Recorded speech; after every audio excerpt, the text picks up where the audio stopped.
Hi friends, ఈరోజు twist అదిరిపోయింది. Please subscribe చేసి లైక్ చేయండి ప్లీజ్. ఇంకా స్టోరీలోకి వెళ్తే అలేఖ్య సీనుని పుట్ట దగ్గరికి తీసుకొని పాలు పోయించి దండం పెట్టించడానికి తీసుకెళ్తారు ముత్తైదువులు. సీను ముత్తైదువులు అందరూ కళ్ళు మూసుకొని దండం పెట్టుకుంటున్న సమయంలో అలేఖ్య అక్కడ నుంచి జంప్ అవుతుంది. ఇంకా సీను కళ్ళు తెరిచి చూసి ఒక్కసారిగా షాక్ అవుతాడు. చిలకమ్మ ఏంది అని వెతుకుతాడు. సీను పాలు ఈడనే ఉన్నాయి కదా, ఇంటికి ఏమన్నా పోయిందేమో, వెళ్దాం పదా అని ముత్తైదువులు అంటారు. ఇంకా సీను ఇంటికి వచ్చి ఇంట్లో చూస్తాడు. ఏందిరా అప్పుడే పాలు పోసి వచ్చినావా అని గంగి అడిగితే చిలకమ్మ వచ్చిందా అని అడుగుతాడు సీను. చిలకమ్మ వచ్చుడేందిరా, నీతోనే ఉంది కదా అని గంగవ్వ అడుగుతుంది. నేను కళ్ళు మూసుకొని దండం పెడుతూ ఉన్నప్పుడు కళ్ళు తెరిచే లోపల చిలకమ్మ లేదు అని సీను గంగితో చెప్తాడు. గంగవ్వ ఒక్కసారిగా షాక్ అయ్యి, ఈ కంత్రీది ఇట్లాంటిదేదో చేస్తాదని నేను ముందే అనుకున్నానురా. ఒసై రత్తాలు, పిల్ల మంచిది, మాటింటాది అన్నావు కదా, ఇప్పుడు చూడు ఎట్లా పోయిందో.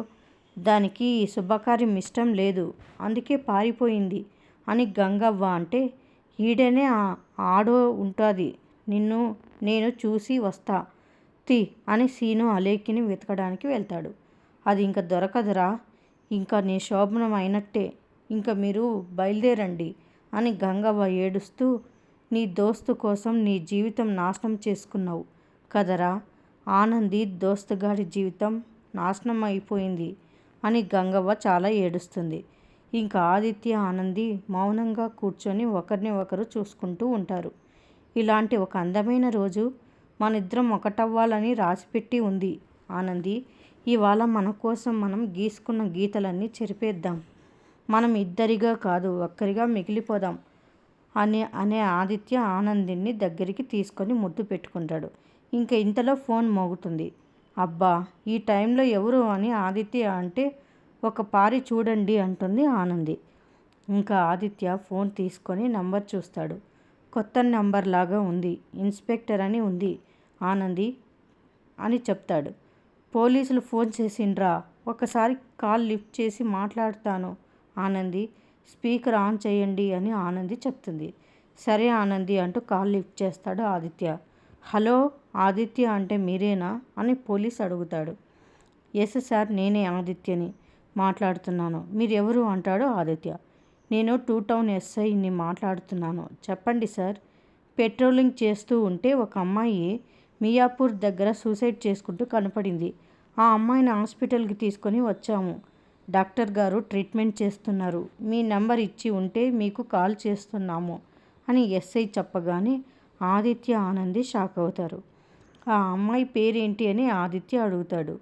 అలేఖ్య అని చెప్తాడు ఎస్ఐ. ఇంకంతే, ఆదిత్య ఆనంది ఒక్కసారిగా షాక్ అవుతారు. హలో, ఏంటి సార్ మీరు మాట్లాడేది? అలేఖ్య సూసైడ్ అటెంప్ట్ చేసుకుందా? ఏ హాస్పిటల్లో జాయిన్ చేశారు? మేము ఇప్పుడే బయలుదేరుతున్నాం అని ఆదిత్య అంటాడు. అవును, మీరు త్వరగా రండి సార్ అంటాడు ఎస్ఐ. ఆనంది పదాం పద అంటూ కంగారుగా బయలుదేరుతారు ఆదిత్య ఆనంది. స్టెప్స్ దిగి కిందికి రాగానే అక్కడ శశికాంత్ ఉంటాడు.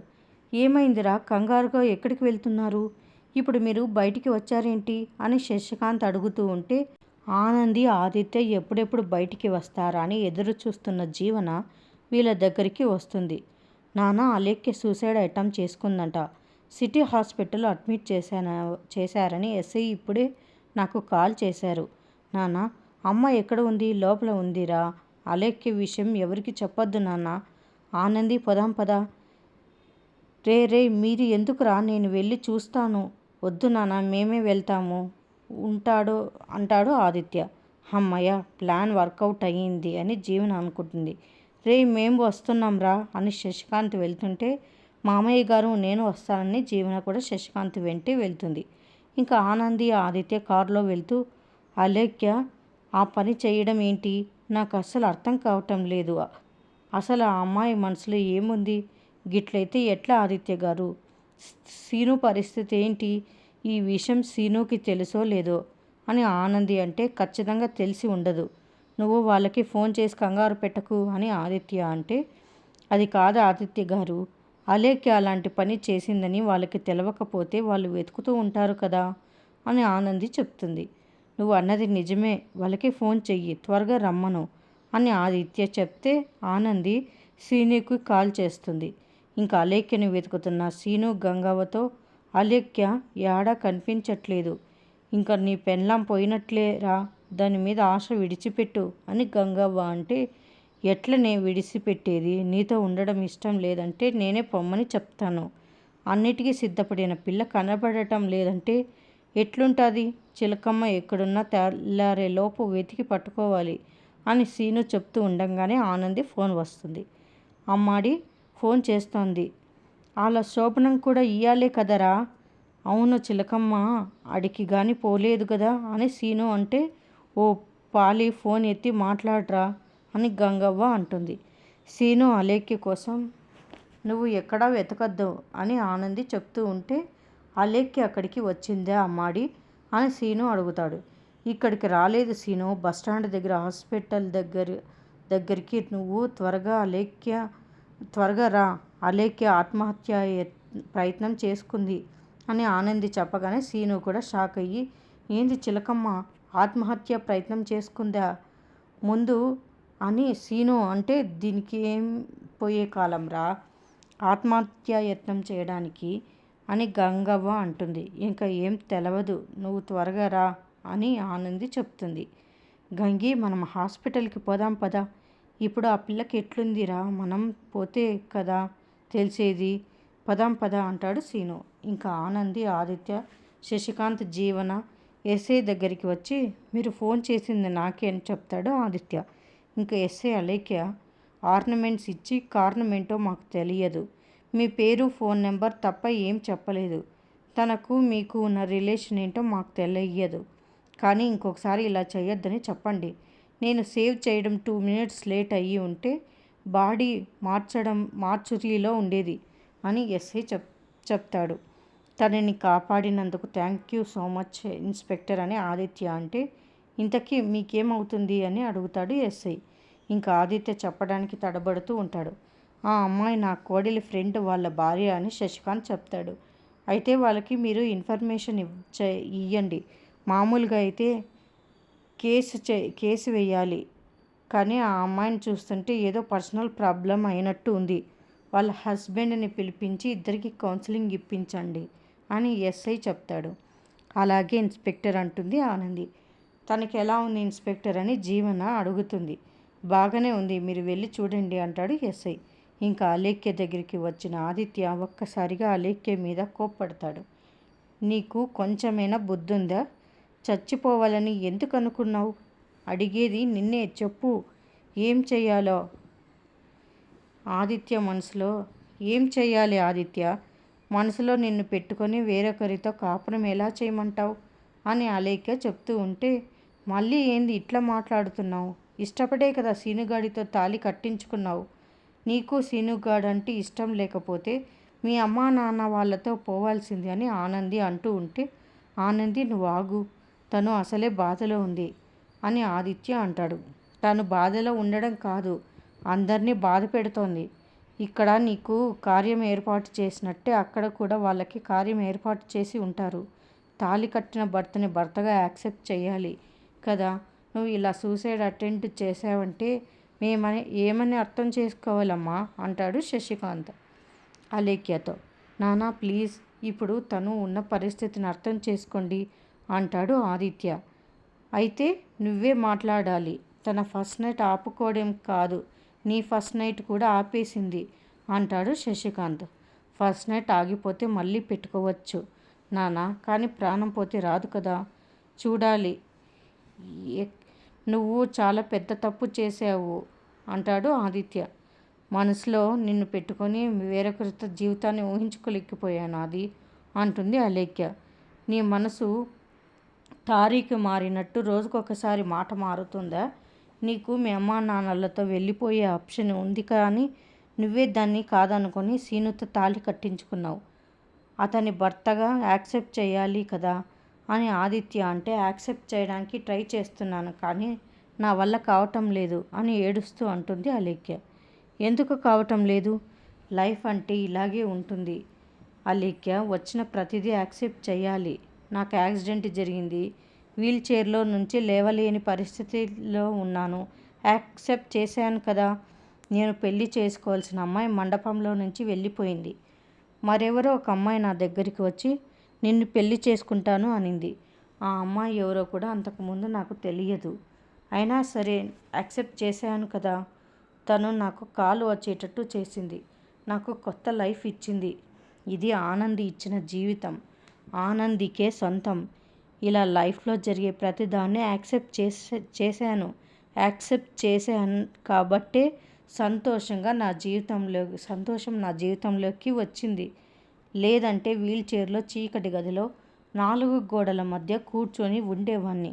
నీకు కూడా ఇదే వర్తిస్తుంది అలేఖ్య.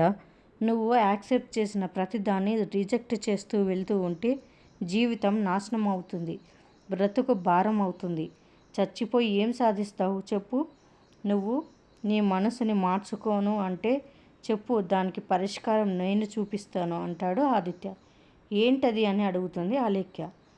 ఆనంది అలేఖ్య పేరెంట్స్కి కాల్ చేసి రమ్మను అని ఆదిత్య అంటే, దీని వీక్నెస్ మీద దెబ్బ కొట్టాడు కదా అని జీవన అనుకుంటుంది.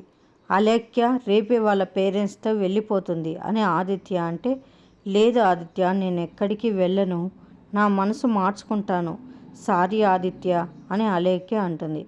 అలేఖ్య జుట్టు ఆదిత్య చేతికి దొరికేసింది అని జీవన అనుకుంటుంది.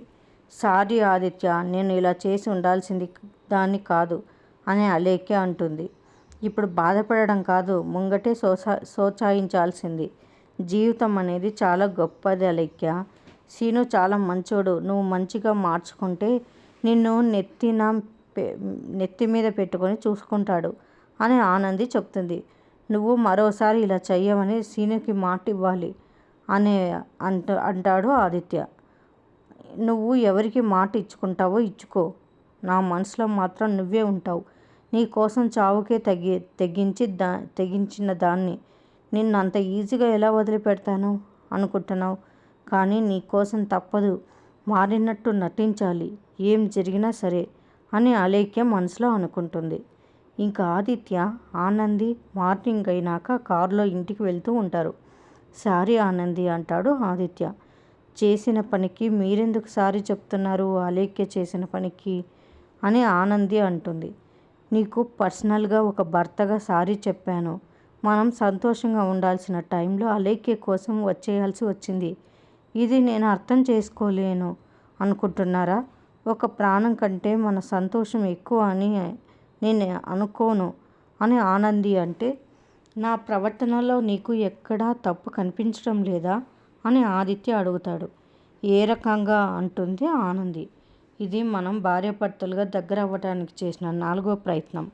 ఈసారి కూడా ముహూర్తం దాటిపోయింది అంటే ఇప్పుడు కూడా మన శోభనం ఆగిపోయినట్టే కదా. అది కూడా కేవలం నా వల్లే అని ఆదిత్య అంటూ ఉంటే, సరే మీరన్నది కాసేపు నిజం అనుకున్నాం. ఇప్పుడు అలేఖ్య ఎవరు? మాజీ ప్రియురాలా?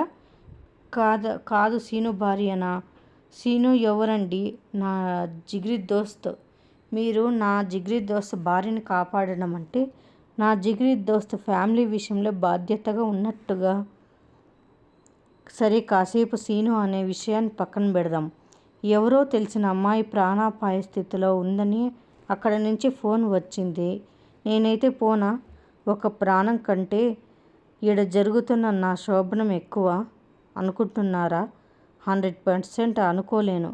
అలేఖ్య మీద ఇప్పుడు మీరు చూపిస్తున్నది ప్రేమ కాదు, బాధ్యత. అది నాకు స్పష్టంగా సమజయింది. పైగా మీరు అలేఖ్యతో ఏం చెప్పారు? తను ఏదైతే ఒక అపోహలో ఉందో తీసేసినట్టు మాట్లాడినారు. ఆదిత్య గారు మనసు మార్చుకుంది, అర్థం చేసుకుంది. సీను అవ్వ వచ్చింది, వాళ్ళతో పోయింది. మీరు నాకు నచ్చిండ్రు ఆదిత్య గారు. మీ పనులు నాకు ఎంతో బాగా నచ్చుతున్నాయి. నేను ఎట్లయితే మన బంధాల మీద, స్నేహితుల మీద బాధ్యతగా ఉండాలి అనుకుంటానో అది మీలో నాకు చాలా స్పష్టంగా అనిపించింది అని ఆనంది అంటే, ఐ యామ్ ఇంప్రెస్ ఆనంది అని ఆనంది చేయిని తీసుకొని, నువ్వు నన్ను ఇంతలా అర్థం చేసుకుంటావని అనుకోలేదు. అని ఆనంది చేయిని తీసుకొని ముద్దు పెట్టుకుంటాడు ఆదిత్య. ఇంకా ఆనంది సిగ్గుపడుతుంది. నాలో నీ మీద ఎంత ప్రేమ ఉందో చెప్పడానికి మాటలు లేవు, అందుకే నా ప్రేమను ఇలా చూపించాను అని ఆదిత్య అంటే నాకు సమజ్ అయ్యిందండి అని నవ్వుతూ చెప్తుంది ఆనంది. ఇంకా ఆదిత్య కూడా నవ్వుకుంటాడు. నా లెక్కనే నా దోస్తు జీవితం కూడా మంచిగా ఉండాలి, అవ్వతో అయితే గట్టిగా చెప్పినా ఏం చేస్తుందో చూద్దాం అని ఆనంది మనసులో అనుకుంటుంది. ఇంకా గంగవ్వ సీను అలేఖ్యని పిలుచుకొని సూర్యజ్యోతి పద్మమ్మ సింహాద్రి దగ్గరికి వస్తుంది. నాకు ఇంతకంటే దోవ లేదు, కష్టమో నష్టమో మంచో చెడో నేను చేయాలనుకున్నది చేస్తున్నాను. ఇప్పుడు ఈ పంచాయతీ ఎందుకు పెట్టినా అని అంటే ఈ సీనుగాడు సోపతి కోసం ఈ పిల్ల మెడలో తాళి కట్టిండు. ఆ పెళ్ళి ఎట్లనో పెటాకులయ్యింది. గండం గడిచిందనే లోపే మరోసారి మీ అందరి ముంగట ఆ పిల్ల తల వంచి సీనుగాడితో తాళి కట్టించుకుంది. అదైతే నా కళ్ళతో నేను చూడలేదు, ఈ సీనుగాడు చెప్పిందే నేను నమ్మినాను అని గంగవ్వ చెప్తుంది. అరే ఇప్పుడు ఏమంటావు పెద్దమ్మ, జరిగిందానే నేను మార్చలేని సింహాద్రి, కానీ వీళ్ళిద్దరితో కాపురం చేయించడం నా వల్ల కాదు, నా వల్ల అయితే లేదురా. ఎట్లాగొట్లా మన వాడి పెళ్ళి అయితే వాడు ఖుషీగా ఉంటే చూడాలనిపించింది, అట్లా అనుకుని వీళ్ళిద్దరి శోభనం పెట్టినాను. కానీ ఈ పిల్ల ఏం చేసింది, చావనేకి పోయింది. రాత బాగుండబట్టి బతికి బట్ట కట్టింది. సచ్చుంటే అమ్మో మనవడి పరిస్థితి ఏంటి, నా పరిస్థితి ఏంటి, ఇదంతా ఎవరికి చెప్తే ఎవరు నమ్ముతారు సింహాద్రి? యథార్థం ఎవరికి కావాలి? తీసుకుందని పోలీసులు తీసుకుపోతే ఇవన్నీ పడుడు నా వల్ల అవుతుందా? నా వల్ల కాదురా, నేను పడలేను, ఈ కుంపటి నా నెత్తిన పెట్టుకోలేను. నిజానికి ఈ పంచాయతీ ఎవరు తాను పెట్టాలా? నీ బిడ్డ ఆనంది, నీ అల్లుడు ఆదిత్య తాన పెట్టాలి. ఇప్పటికే వాళ్ళు చాలా చేసిండ్రు, మళ్ళీ అడిగిపోయి మళ్ళీ పంచాయతీ పెట్టి వాళ్ళకి తలనొప్పి అని వీళ్ళని తోలుకొచ్చినాను.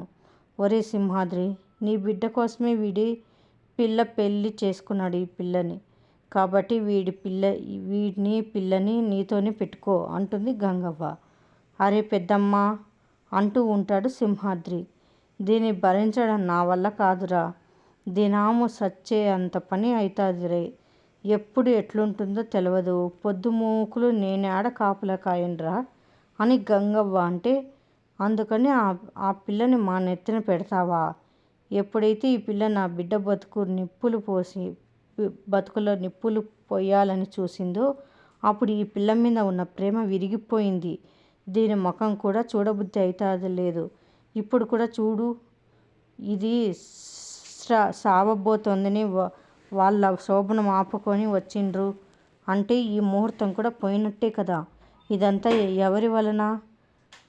దీనివల్లే కదా అని పద్మమ్మ అంటుంది. నువ్వు చెప్పిందంతా నిజమే పద్మమ్మ, కానీ అవ్వ చెప్పిన దాంట్లో కూడా న్యాయం ఉంది, మనం అర్థం చేసుకోవాలి కదా అని జ్యోతి అంటే, ఈ పిల్ల మటుకు మాకు వద్దు లాయరమ్మ. లేదు పద్మమ్మ, మనం కొన్ని బాధ్యతలు తీసుకోవాలి, అనుకున్నప్పుడు కష్టం వచ్చినా సరే ఆ బాధ్యతలకు కట్టుబడి ఉండాలి అని జ్యోతి అంటుంది. మరిన్ని అప్డేట్స్ కోసం ప్లీజ్ సబ్స్క్రైబ్ చేయండి. Thanks for watching.